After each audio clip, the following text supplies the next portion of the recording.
Hello, hello, hello! Hello, my lovely and curious archaeogastronomers. Tom Dinas here. I'm your host, and this is the Delicious Legacy Podcast. Welcome back to another archaeogastronomical adventure. Thanks for tuning in. And we are in September now, so happy September all, happy autumn, and I hope everything goes well. Here we are, another week for another episode, and I just want to thank all of you for listening this little podcast of mine. We are on the top 2% of podcasts globally, which is great and amazing. But there are so many podcasts out there, and I would love if you all leave a rating and a review on Spotify and Apple Podcasts and Pocket Casts and so on, and basically make the podcast grow this way a little bit more organically, basically. With this rating and review, the podcast can go to other people's feeds and get shared and spread this way. And of course, I would like to thank all my Patreon backers and subscribers there. Your support and your help really means a lot to me.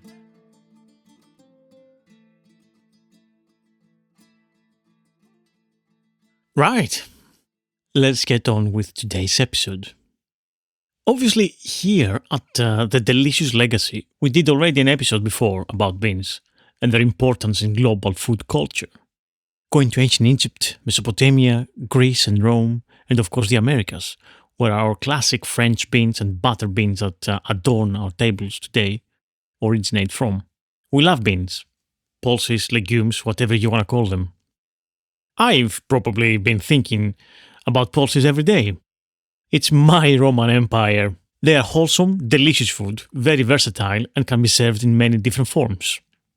So it's unfair that pulses, in previous decades at least, seem to have been neglected from archaeological and historical narratives for the Mediterranean. With the holy triad of cereals, grapes and olives, aka bread, wine and oil, being like the central core, the central part of what constitutes a Mediterranean diet. So things started to change over the past few years, and now there are more and more studies of ancient diets and details about people's eating habits that emerge into light, in combination with analysis of remains from hearths and ancient cookware as well.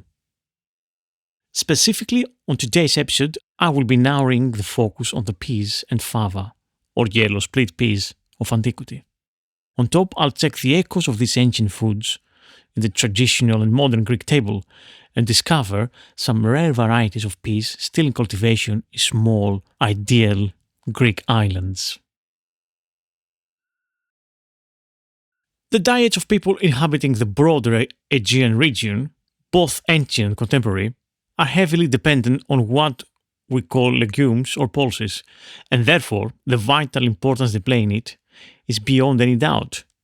As they say, the proof is in the pudding. So, the archaeobotanical records of Greece point to that importance. Already by the early Neolithic period, lentils, bitter vetch, and grass pea featured in the diets of the peoples inhabiting the Hellenic peninsula. And for a bit of context here, the Neolithic or New Stone Age, which comes from the Greek word neos, or new, and lithos, stone, is basically an archaeological period and the final division of the Stone Age in Mesopotamia, Asia, Europe and Africa, which lasted from roughly 10,000 BCE to 2000 BCE. So the early Stone Age or Neolithic is basically around, I would guess, around 8,000 BCE, so roughly 10,000 years ago. And of course, all these labels are there to give us a bit of a context and a bit of place and a sense of time or how things have happened. So yeah, that's what Neolithic roughly means and what period exactly we're talking about. In contrast, in the early Neolithic, we have very few chickpea seeds, and basically they perhaps underline the rarity of this pulse in prehistoric Greek meals. The same applies to the Celtic bean, which despite its early finds in the Near East, appears only in the Bronze Age in Greece. So the above species have been found in domestic situations stored actually in Neolithic people's homes, in the farming communities scattered in Greek mainland.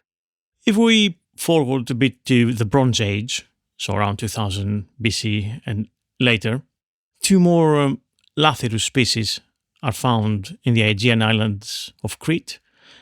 Then these are the Spanish vetchling and the Cyprus vetch.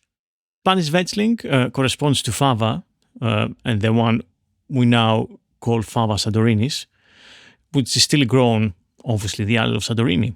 It has been identified as a crop dating to the Bronze Age, and it was stored inside houses at the Akrotiri site of Santorini, a settlement, a town that is buried in the ashes of the volcanic eruption somewhere in the middle of the second millennium BCE. So we're perhaps talking about like 1500 BC, 1600 BC, somewhere there. We can't really precise tell when the eruption happened, but it buried the whole city as it was. And basically the findings in Akrotiri are remarkable in terms of frescoes and the houses and everything else. But also we have seeds of fava. Cyprus vetch, it's still grown on the islands of Lemnos and Cyprus, of course, under the names Afkos and Louvana, respectively. So still to this day we eat these pulses. And they're kind of similar, related species. I guess being a plant and a food for the many people, pulses do not seem to have been of interest for the late Bronze Age archival system of the Mycenaean palaces. So all the records we have, they don't really talk much about pulses. The archaeobotanical record shows that they were important crops and food ingredients, on the other hand. Later on, in the Iron Age and the Hellenistic periods, pulses do occur in rubbish pits, on hearths and houses at various sites. Recently examined material from the Acropolis at Vergina have revealed a small concentration of lupin seeds specifically, a crop that is absent from the prehistoric records of Greece, at least up to the present, at least up to the discoveries we've done in present times. Lupins were in all likelihood domesticated in the Aegean and certainly by historic periods. By the time of classical Greece, we have well-attested records, written as well, of pulses being cultivated in the Greek world for the Greek table. In the History of Plants, Theophrastus says, "Of leguminous plants, some have a round leaf, as chiamos and most others, some a more oblong leaf, as Pisum Lathyrus, ochros, and the like. Again, the stem of cereals is joined and hollow. Therefore it is called the reed, while that of the chiamos is hollow, and that of the other leguminous plants is more woody. That of Erebinthos woodiest of all. Some have rather a crooked stem, as Erebinthos orovos phakos. Some a creeping stem, as ochros Pisum Lathyrus. While dolichos, if long stakes are set by it, climbs them and becomes fruitful, whereas otherwise the plant is unhealthy and liable to rust. The chiamos, most of all leguminous plants, if not alone among them, has an erect stem." Phenias of Eresus was another Greek philosopher from Lesbos, important as an immediate follower and commentator of Aristotle. He came to Athens about 332 BCE and joined his compatriot Theophrastus in the Peripatetic school. His writings on logic and science appear to have been commentaries or supplements to the works of Aristotle and Theophrastus. He also wrote extensively on history. His works have only survived in fragments quoted by other authors, which is usually the case with a lot of these ancient texts. So in Athenaeus 9.406c, we have the following passage which he attributes to Phenias, And it says basically, after this, roasted chickens, lentil soup, faki, and peas, pisos, were brought around, cookbooks and all, along with items of the sort discussed by Phineas of Eresus in his own plants, where he writes the following: because all domesticated leguminous plants produce seeds, one type is shown in order to be cooked. For example, beans and peas, for a boiled dish like gruel, ethnos. Other varieties, on the other hand, are more suited for yellowish gruels, for example, aragos, and other for lentil soup, fake. The second type is planted to provide forage for four-legged animals, for example, bitter vetch, orobos for plough oxen, and tare, afake for sheep. So, with the above passages, we have a list of a wide array of pulse species used for culinary purposes, their seeds transformed into dishes by being boiled, into various forms of which we may infer three general types: a porridge like gruel, the ethnos mentioned, a yellow-colored one, again like porridge style, and a soup, faki. Dry pulse seeds can indeed be boiled into a soup, a liquid form of food of course, as well as into gruels of different consistencies. So these pulses, if left to boil for very long time and then left to settle overnight, can become a thick mass that can be cut with a knife in slices, especially if the seed coats have been removed. Ethnos is the name of a popular thick soup or gruel made of pulses in Aristophanes' frogs as well. 2 or 3 pots of ethnos made of ground pulses, in distinction from faki, the lentil soup. And although at least once we read about ethnos made of lentils, lentils occur for the first time in Solon's time, where we read about a kind of cake mingled with lentils. There are numerous records of both the seeds and the dish in Aristophanes and other poets of the comedy genre of the 5th, 4th, and 3rd century BC that clearly show the everyday dishes of common people. We also read about other preparations with lentils, such as volvofaki, a soup of bulbs and lentils, which is glorified by Chrysippus in Athenaeus again, as being like ambrosia when the weather is freezing cold. And you can see here a continuation of the way we view some certain foods and how we feel like that we need something very hot and a soup, a warm and cozy thing to eat in the winter. We also have the laganofake, a sweet pudding or cake with lentils from a papyrus fragment, and fakoptisane, a mix of lentils and tisane, which is probably like a form of gruel made from barley. There is also a memorable mention of bread made of lentils, fakinos artos, from Sopater, which was common and a favorite in Alexandria apparently, although according to Galen's definition, 4 centuries later, people call pulse those cereals from which bread is not made. The bread made of lentils described above could have been a mixture of lentil and cereal flour, as it is unlikely that 100% lentil flour could be converted into bread, unless the word bread in this case can be used as a metaphor to refer to a thick porridge that could be cut with a knife. The lentil bread presupposes flours of lentils, and we do find it, but only for medicinal use. Alevron of Phakos in Hippocrates' Nature of Women, and in Dioscurides' Euphoria. Another type of pulse, Lathyrus, which is identified as Lathyrus sativus, is another very popular food. And in the ancient Greek world, there are very few references to it in ancient texts, but none before the 4th century BCE. So it appears in 2 comic fragments of Alexis and Anaxandrides, among many other foodstuffs, thus indicating that it was a common ingredient. In Alexis' text, it is explicitly part of a poor diet.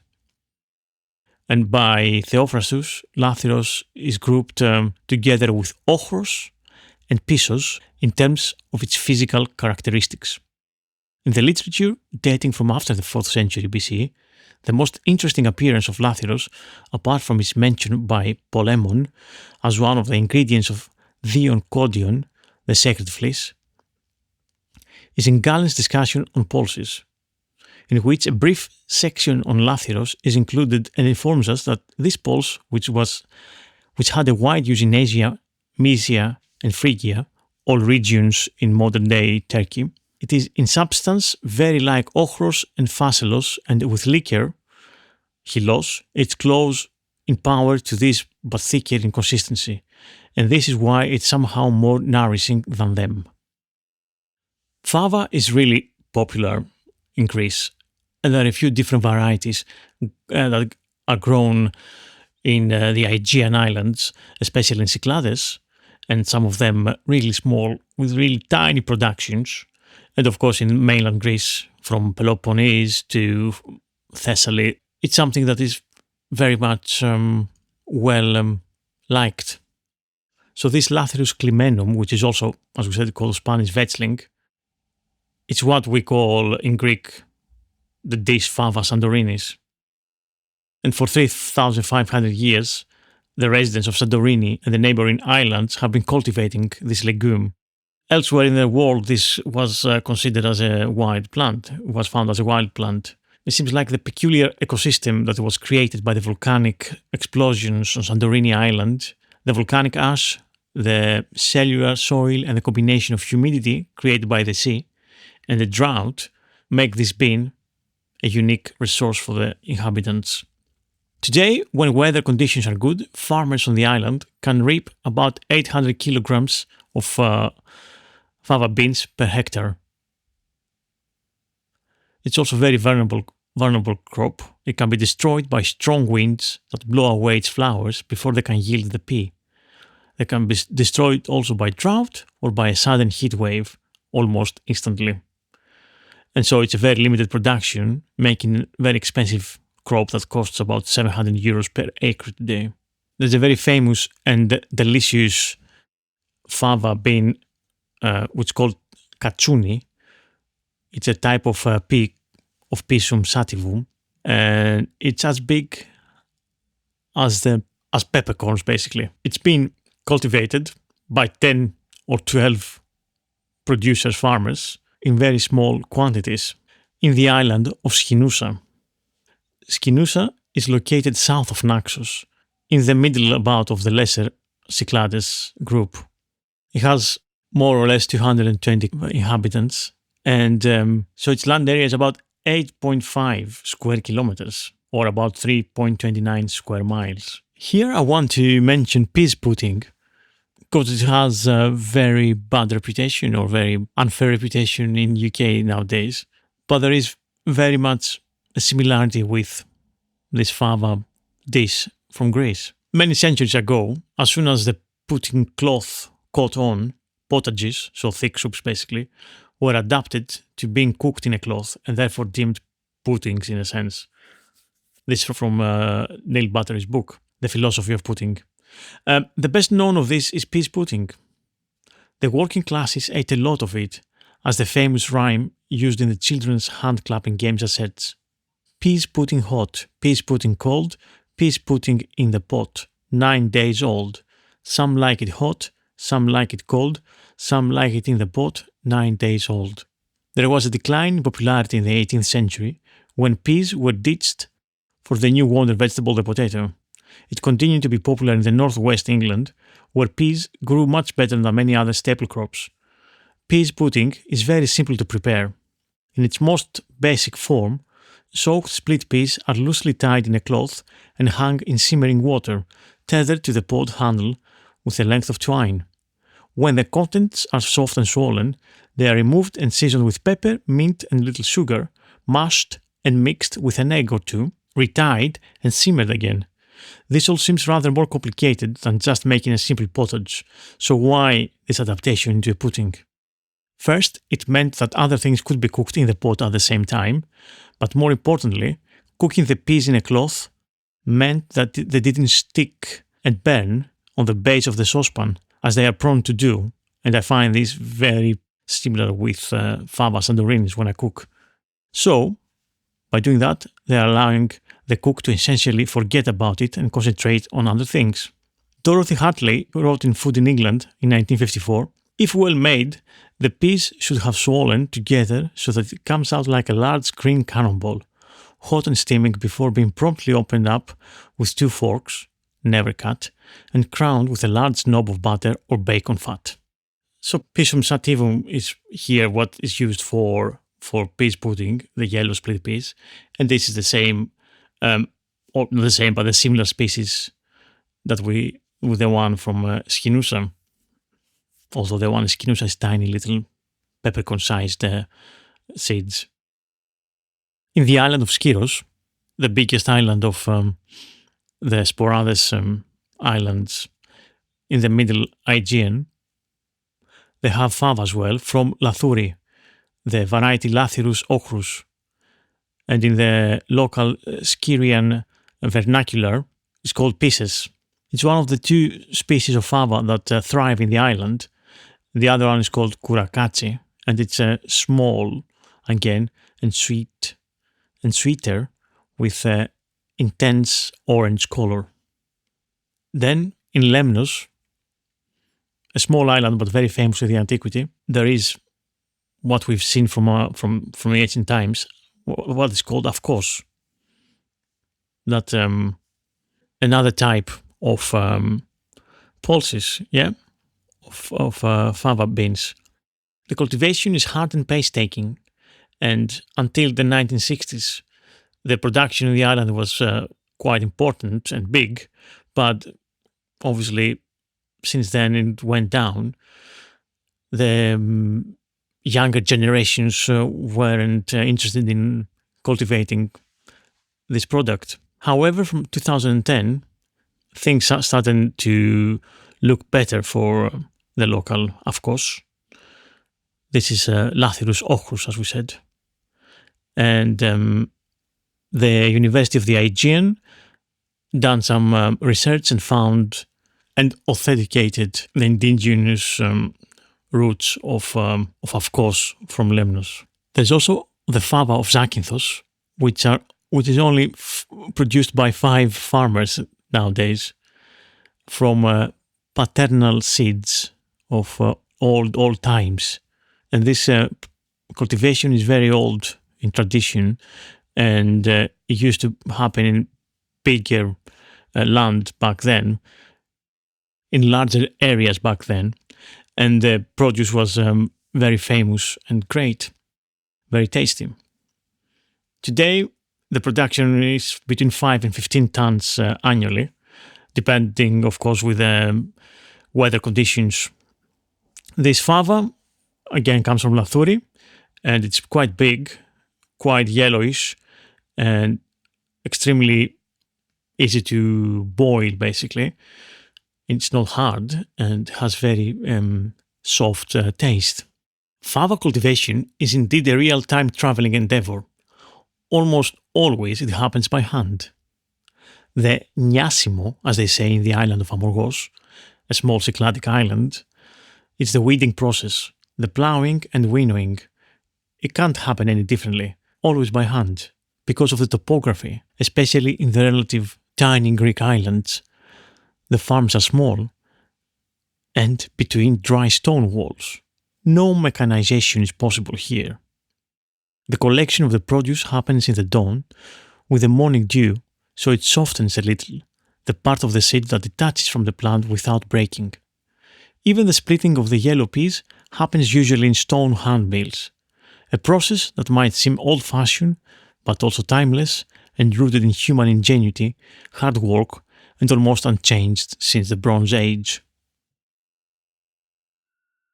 So, with all this talk about the different fava beans and seeds and varieties and varietals from across the Greek islands, and how they differ in color, in texture if you cook them, and so on, all this talk makes me quite hungry, and of course begs the question, how do we cook them? What's the best way to work with fava beans?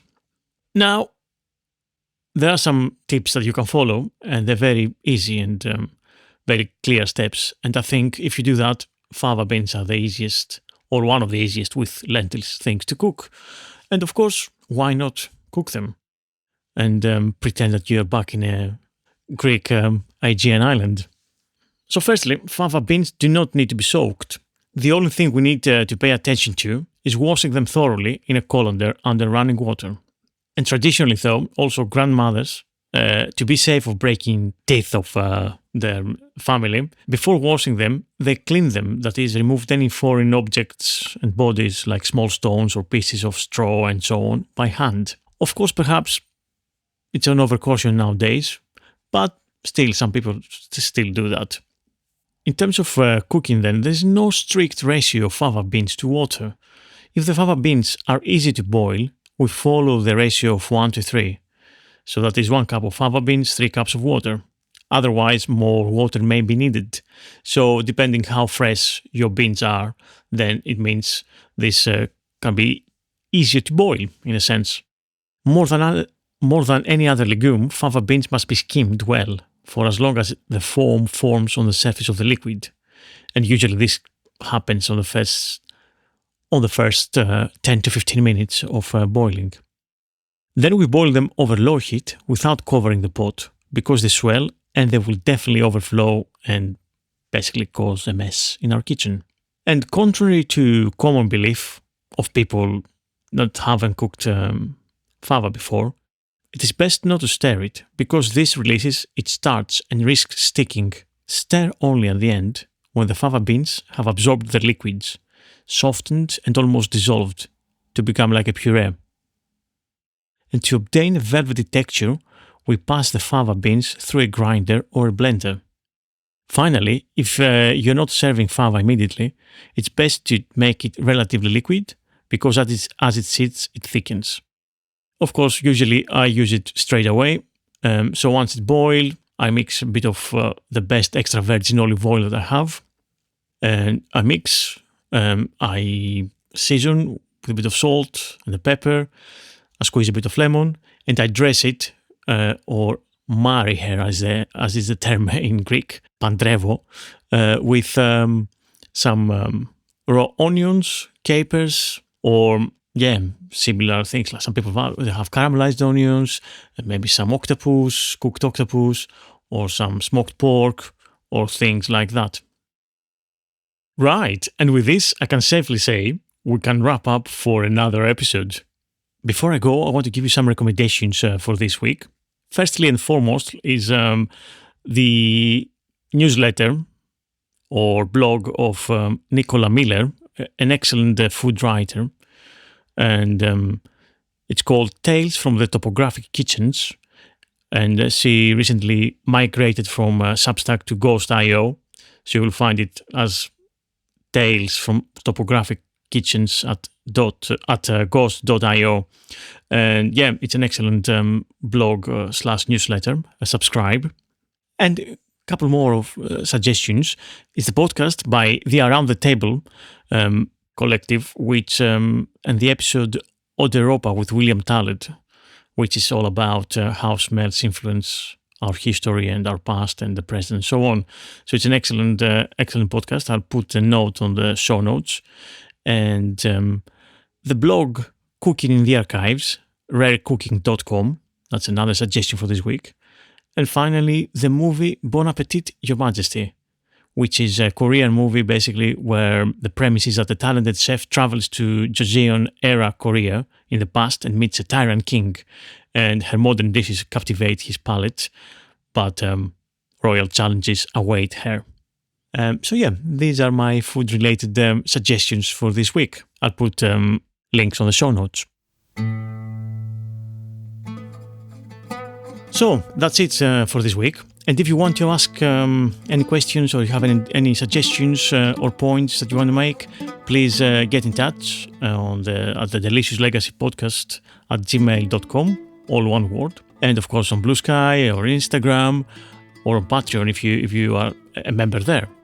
And of course everyone is welcome to ask me anything, and I'm eagerly awaiting your comments, as I do believe I genuinely learn a lot from people's new ideas and suggestions and the way they think about things.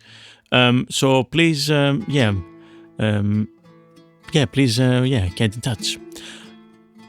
Finally, this podcast cannot exist without your generous support, so you can support the podcast at ko-fi.com with one-off donations or with monthly subscription, and basically you can help me work more on the podcast and researching, writing, producing, editing, and mixing. I do hope you enjoy this podcast. Please rate and review wherever you get your podcast from, and share it with some friends and family and colleagues, or in a WhatsApp group or in a Facebook page. And the podcasts are all about food and history and traditions and how all relate to our modern day and age. That's it for me for this week. Get your tickets for the Serve It Forth Food History Festival, which is happening online only on the 18th of October, Saturday, from 10:30 in the morning. So if you go to Eventbrite and get your tickets, you get 25% discount for the next few days. And obviously, we're doing that with 3 more food historians, Sam Bilton, Alessandra Pino, and Dr. Neil Battery, plus special guests of Brigitte Webster, Tom Parker Bowles, and a few others. So I would love to see you there. Take care. I love you more than feta cheese and moussaka. Bye.